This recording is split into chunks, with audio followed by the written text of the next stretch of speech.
In today's video, I'm going to teach you how to easily add serial numbers to columns or rows in your Microsoft Word tables. This is a simple but effective technique that can help you organize your data more efficiently. Whether you're preparing a document for work, school, or personal use, knowing how to add these serial numbers can save you a lot of time and ensure your data is as clear and organized as possible. First, start by opening your Microsoft Word file. Make sure you have the document you want to work on readily available. If it's something you've worked on recently, you might find it quickly on your recent documents list. Otherwise, navigate to where you have it saved and open it up. Having your document ready will set the stage for a smooth editing process. Next, you'll want to select the specific columns or rows where you want to input your serial numbers. Click and drag your mouse over these cells to highlight them.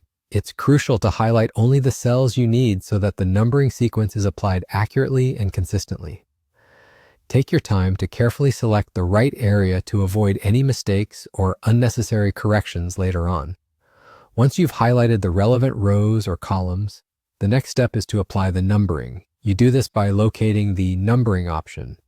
You can find this under the paragraph group on the Home tab of your Word ribbon. It's quite visible. It looks like a numbered list icon. Go ahead and click it.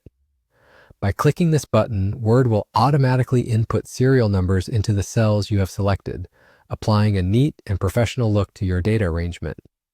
And just like that, you're done.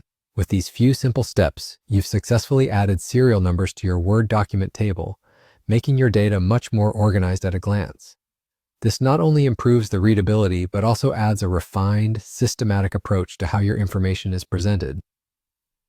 By following these straightforward steps, you've completed the task effortlessly. Remember, learning these little tricks can greatly enhance your productivity with Microsoft Word. It cuts down on manual entry time and minimizes errors, leaving you more time to focus on analyzing your data or perfecting other parts of your document. Hopefully, this guide has been clear and easy to follow. If you find yourself needing to repeat these steps, just pause and rewatch any sections of this video to refresh your memory. Thank you for joining us today, and be sure to subscribe to our channel for more useful tutorials and tips on everyday tech tasks. We hope to see you in our next video.